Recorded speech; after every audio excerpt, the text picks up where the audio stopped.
આગામી લોકસભાની ચૂંટણી પહેલા ફરી એકવાર પાટીદાર સમાજ મેદાને છે। પાટીદાર સમાજના લોકો છે તે સરદાર વલ્લભભાઈ પટેલનું નામ વિશ્વના સૌથી મોટા સ્ટેડિયમમાં જેવી રીતે પહેલા હતું તેવી રીતે ફરી એ જ નામનું બોર્ડ લગાવવામાં આવે તેવી માંગ સાથે પ્રબળ માંગ છે તે ઉઠતી દેખાઈ રહી છે।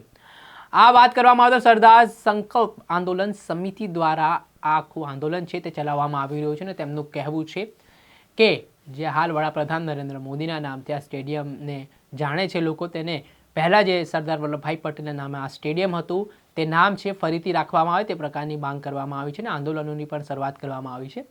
આ સંદર્ભમાં પાટીદાર સમાજના આગેવાન ધનજી પાટીદાર જે પોતાના આક્રમક પ્રહારના કારણે સતત ચર્ચામાં રહે છે તો તેમણે પણ પત્રકાર પરિષદ સંબોધી। પહેલાં તો મધ્યપ્રદેશમાં જે સરદાર વલ્લભભાઈ પટેલની પ્રતિમા સાથે અપમાનની ઘટના બની તેની નિંદા કરી હતી, સાથે તેમણે સરદાર વલ્લભભાઈ પટેલનું નામ ફરી સ્ટેડિયમમાં લગાવવામાં આવે તેવી માંગ કરી છે। શું છે સમગ્ર મામલો અને આમ જે આયોજક છે મિથિલેશ અમીન તેઓ શું કહી રહ્યા છે વાત કરીશું આ વિડીયોમાં।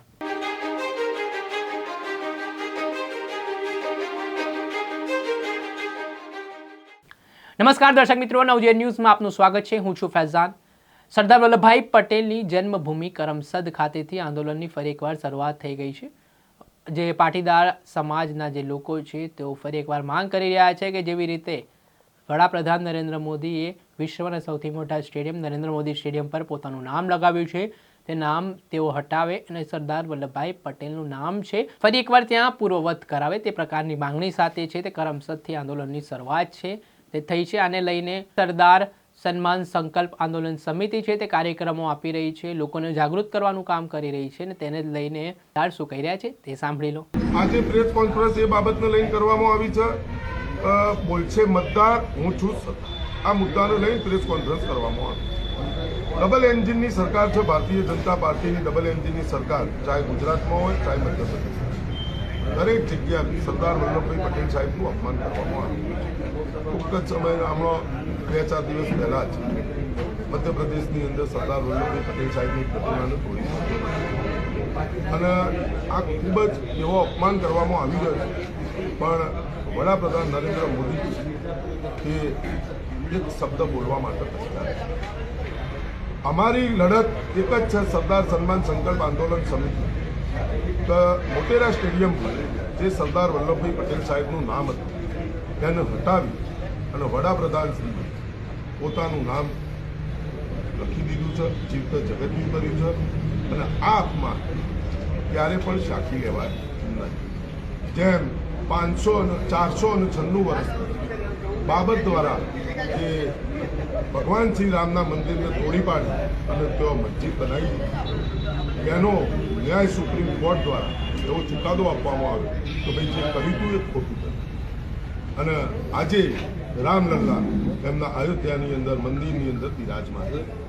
તો શું સરદાર વલ્લભભાઈ પટેલ સાહેબનું જે મોટેરા સ્ટેડિયમ ઉપર નામ હતું એ નામ હટાવી અને વડાપ્રધાન નરેન્દ્ર મોદીજી પોતાનું નામ લખાવી જીવત જગતનું કરી દીધું, શું આ સરદાર વલ્લભભાઈ પટેલ સાહેબનું અપમાન નથી? એટલા માટે આજનો જે કાર્યક્રમ હતો બોલશે મતદાર હું છું સરદાર, એટલા માટે દરેક પાર્ટીના આજે અહીંયા મતદારો આવ્યા હતા અને એમને ગર્વથી કીધું છે તો બોલશે મતદાર હું છું। જય સરદાર।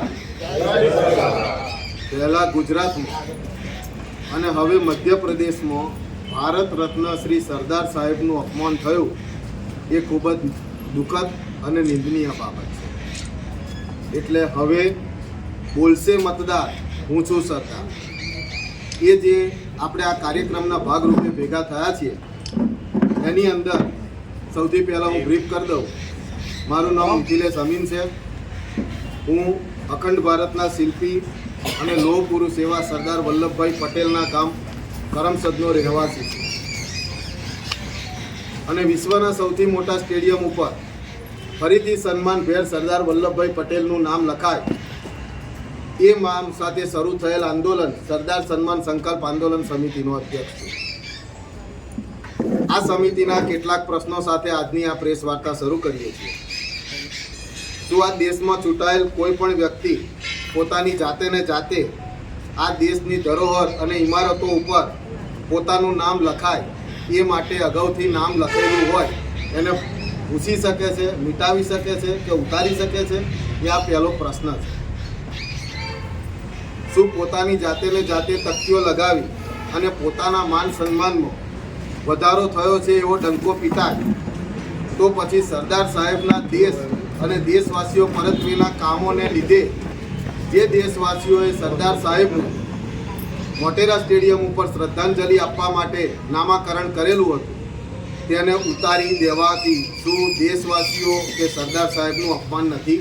હાલ જેવી રીતે તમામ જે આરોપો છે, જે આક્ષેપો છે, તે ધનજી પાટીદાર તરફથી કરવામાં આવ્યા છે અને કહેવામાં આવ્યું છે કે હવે અમે લોકો છે સરદાર વલ્લભભાઈ પટેલનું નામ છે તે નરેન્દ્ર મોદી સ્ટેડિયમ ઉપર અંકિત કરાવીને જ રહીશું. આ પ્રકારનું સંકલ્પ છે તે સરદાર સન્માન સંકલ્પ આંદોલન સમિતિ દ્વારા ઉપાડવામાં આવ્યું છે. હવે જોવાનું રહ્યું કે આ આંદોલન ક્યારે જઈને અટકે છે અને ખરેખર તેમની જે માંગણીઓ છે તેનું સ્વીકાર સરકાર કરે છે કે પછી ફરી એકવાર એ જ પ્રકારની સ્થિતિનું નિર્માણ થશે જે 2016માં પાટીદાર અનામત આંદોલન સમય થઈ હતી.